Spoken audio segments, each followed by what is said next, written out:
My name is Lara Edmonds. I'm the Executive Director of KPCA Group and Campaign Manager. But more than that, I'm a wife, I'm a mom, and I'm an active citizen who loves Pietermaritzburg.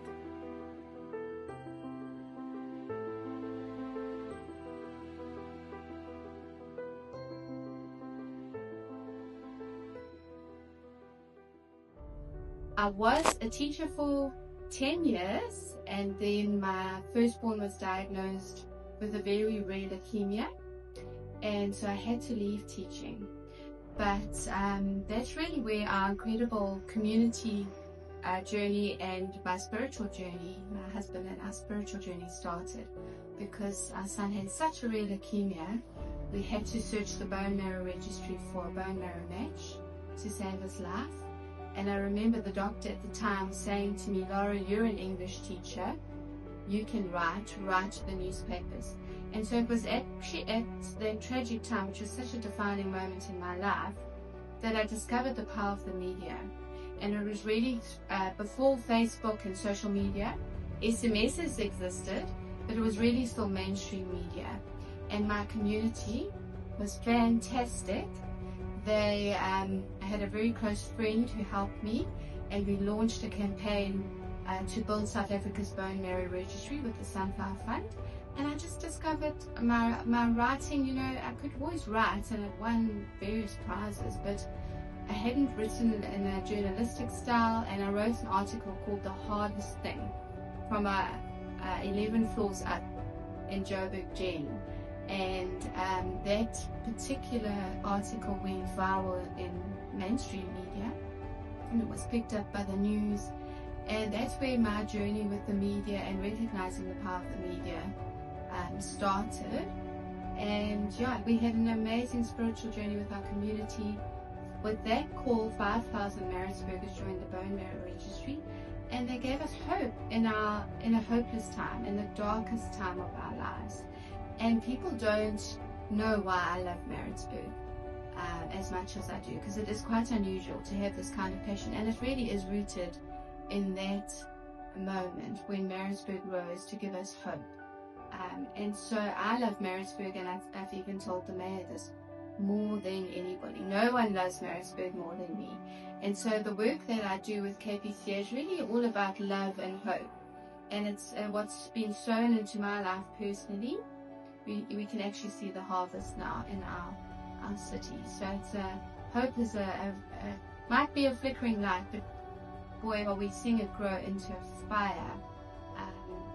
And so it's a very exciting, I feel it's my destiny. It's a very exciting journey to be on, and something I'm incredibly passionate about. So that is probably, I feel, my most important work. It's a historic work to call our community to save and reclaim our city.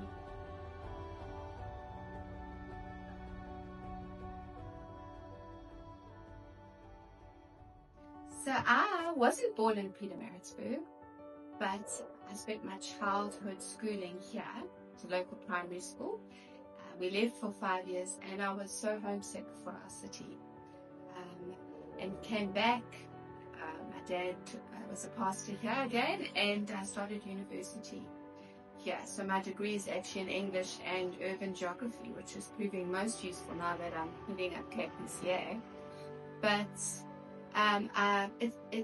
I think my love for my city, having missed my city so much, and in remembering how beautiful our city was known as the city of choice, but it's also a city of flowers. A very colonial city, but a very proud city. And something that I love that I'm discovering is that it doesn't matter who you are. If you were born in Pietermaritzburg or grew up in Pietermaritzburg, you have deep-seated fond memories of our city. You have a deep love for our city. And I've noticed that when people are very angry or bitter, if you examine that, it actually comes from a place of love and grief. They're crying because our city is really not where it used to be. We were a very proud capital city. And so I find that there's a change now as we work with the community. We're restoring a sense of pride. So we choose our projects quite strategically, and we're using art and creatives. And also the symbol of the elephant, the Umbungundlobo, but we are called the place of the mighty elephant. So reminding the community of who we are and that we are united as a community. I think in the past we were fractured along political lines. The political model, in my opinion, has failed in South Africa. And we as a community, I mean the word community has unity in it. And we're holding hands and we are lifting our city up together from the bottom up. So we don't rely on a political savior. We are saving ourselves. Maritzburg must save Maritzburg. And I think what's underestimated is the power of community and the deep love that this whole community has for the city. Even all the colonial buildings, people love them. I mean, the architecture is magnificent. The city hall, boy, did we have to fight to get a roof on the city hall. That now needs to be renovated, you know. So the choirs sang in that beautiful building. That's our community hall. We should be singing in there. Our Rainbow Nation choir, you know. So I feel that there's actually a deep, deep love and unity that is going to be the powerful force that saves the city. And I believe it's going to be remarkable, and that South Africa is watching. I know that for a fact, because on social media we reach more than 1 million people, you know, sometimes, not always, but it's incredible how many people are watching what we are doing here. And we're ordinary citizens joining forces, volunteers out of love, and that's a very powerful thing. So I'd say that's the most exciting thing I've discovered. And love heals in a way that there's no other medicine. There's no other medicine. And so it's community love for Pietermaritzburg that is going to heal our city.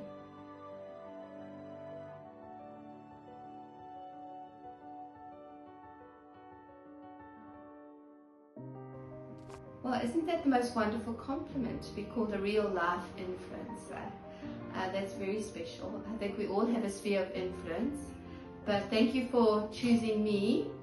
And I would like to say that we all have influence, we all have gifts and talents, we're all uniquely created.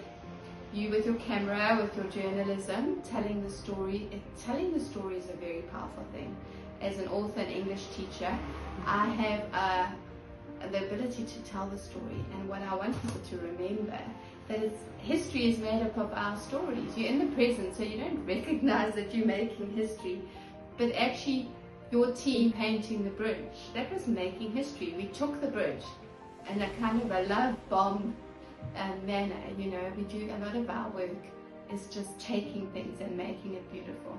And I feel that each of us has that gift and talent, and I want to encourage you to take the opportunity. Don't be afraid. Just do it. And you'll be amazed at the sense of purpose and fulfillment. It's I feel most influencers are quite self-absorbed, but actually it's when the focus is outside yourself that you're really making incredible impact. And if people are suddenly painting the tram mural, and I didn't have to organize the paint, and all I had to do was tell the story, I feel, wow, the seeds that we've been sowing are now starting to flourish. And I mean, that tram shelter is full of sunflowers, it's full of the hope flowers. So to me, that was very exciting. Yesterday we interviewed a man sitting in his wheelchair. He and his gardener were busy cutting back the trees, creating a park, reclaiming a park that had been neglected. We went in and met him and heard his story. He'd had a stroke, he was in hospital for a whole year. Now he's outside getting some sunshine with his gardener. He's got a purpose. And I think if people could experience the exhilaration that you get from a real purpose, it's not about you, it's about us. And it's about achieving something bigger than us for the next generation. It's a very exciting time in South Africa. I'm very, very excited about this country. I obviously look through a very different lens to everybody else, but we're all about action, and action on the ground seems to have this ripple effect. And there's, as someone said to me, Lara, a journalist said to me, we're at a tipping point In the past, it was a tipping point going the wrong way. Now to hear we're at a tipping point towards hope, towards reclaiming our city, wow, that to me is extremely exciting. I want to be part of that.